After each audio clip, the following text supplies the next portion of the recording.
사도행전 9장 26절에서 35절 말씀을 통해 오늘 은혜를 나누고자 합니다. 사울이 예루살렘에 가서 제자들을 사귀고자 하나 다 두려워하여 그가 제자됨을 믿지 아니하니 바나바가 데리고 사도들에게 가서 그가 길에서 어떻게 주를 보았는지와 주께서 그에게 말씀하신 일과 다메섹에서 그가 어떻게 예수의 이름으로 담대히 말하였는지를 전하니라. 사울이 제자들과 함께 있어 예루살렘에 출입하며 또 주 예수의 이름으로 담대히 말하고 헬라파 유대인들과 함께 말하며 변론하니 그 사람들이 죽이려고 힘쓰거늘 형제들이 알고 가이사랴로 데리고 내려가서 다소로 보내니라. 그리하여 온 유대와 갈릴리와 사마리아 교회가 평안하여 든든히 서가고 주를 경외함과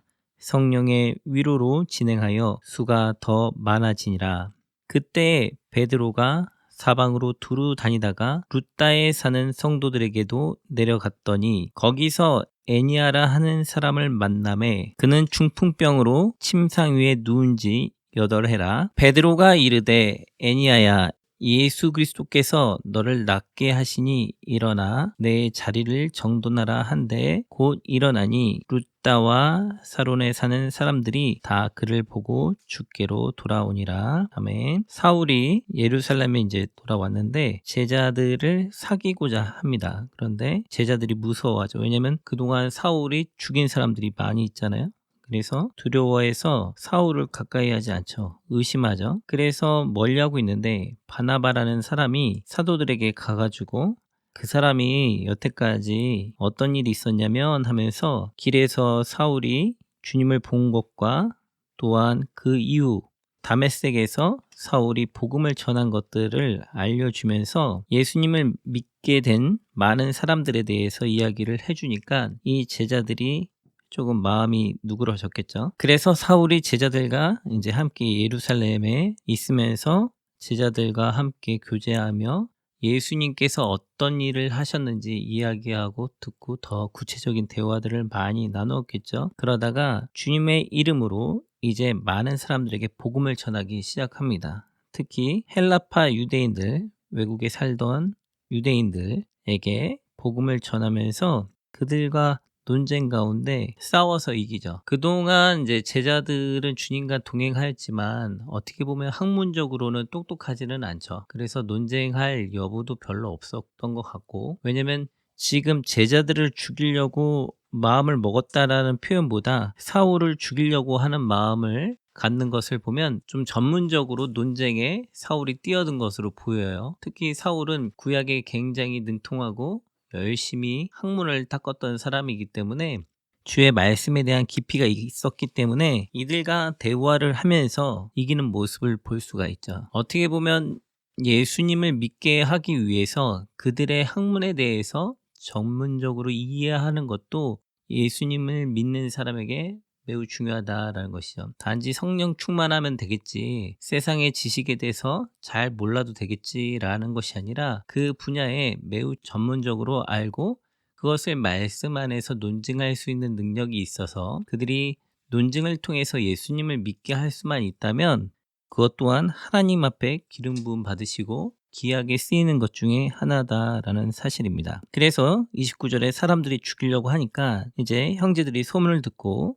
사울을 가이사랴로 데리고 내려갑니다. 가이사랴는 항구 도시 쪽이에요. 그래서 그때 당시에 배를 타고 다른 나라로 보낸 거죠. 그래서 다소라는 곳으로 사울을 멀리 보냅니다.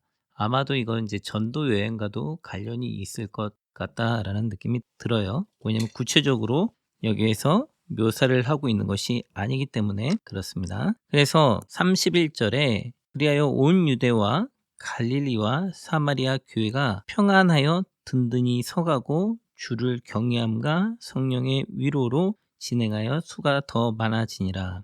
온 유대와 갈릴리와 사마리아 교회가 평안해졌습니다. 사람들이 예수님을 점점점 믿으면서 어려운 일들이 사라지고 평안해지고 든든히 서가고 교회의 특징이 주를 경외하는 교회가 된 거죠. 어떤 건물 중심의 교회도 아니라 사람 중심의 교회도 아니라 오직 하나님을 경외하는 그런 교회로 자라가는 것을 볼 수 있죠. 특히 성령의 위로가 교회 가운데 함께 하시니까 그 수가 성도들의 수가 더 많아지는 거죠. 우리 예수 사랑교회가 이렇게 되어지길 소망합니다. 그래서 주를 경외하는 성도 그리고 성령의 위로를 받는 교회. 그래서 서로가 서로를 돌보고 위로해주고 하나님을 함께 경외하는 교회. 이런 모습이 되었으면 좋겠습니다. 특히 32절에 그때 베드로가 사방으로 두루 다니다가 이때 당시에 교회가 큰 건물에 성도들이 모이는 것이 아니라 약간 특징이 어떤 곳에 성도들이 이렇게 모여서 소그룹으로 예배를 드렸던 것으로 보여요. 왜냐하면 핍박을 받고 있으니까 모이긴 쉽지 않았겠죠. 그러다 보니까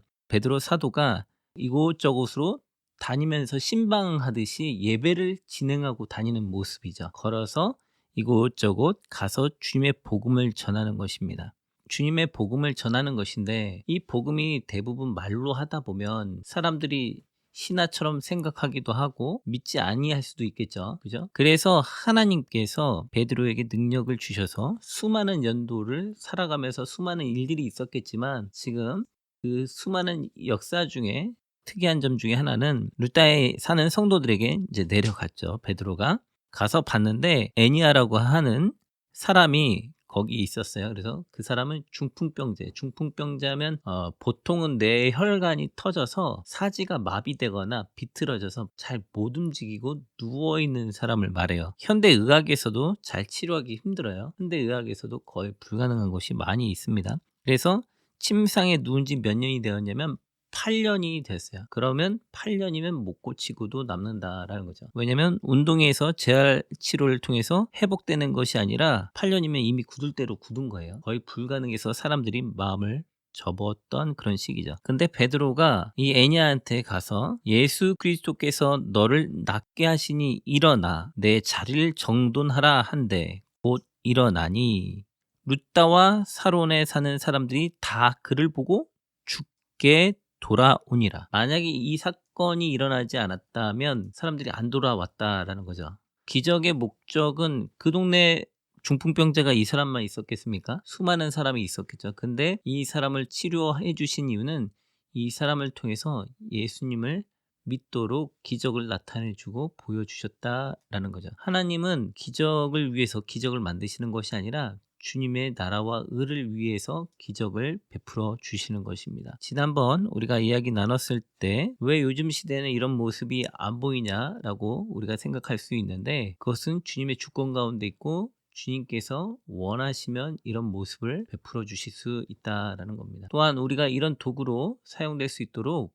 베드로처럼 열심히 주님의 복음을 들고 이곳저곳 작은 소그룹으로 모여있는 사람들에게 가서 주님의 복음을 전하고 가르쳐주고 붙들어줄 필요가 있죠. 각자가 예배자로서 예배를 하며 함께할 필요가 있습니다. 그렇지 않아도 우리는 지금 코로나로 인해서 5인 이상 집합 금지이다 보니까 나눠져서 예배를 드리고 있는데 이런 식으로 소그룹장이 있고 그 안에서 따로 모임을 하면서 서로 돌보고 같이 진행하면서 나아가는 것도 매우 성경적이다 라고 볼 수 있는 거죠. 그래서 각자 믿음을 갖고 더욱더 열심히 살 수 있는 저희가 되었으면 좋겠습니다.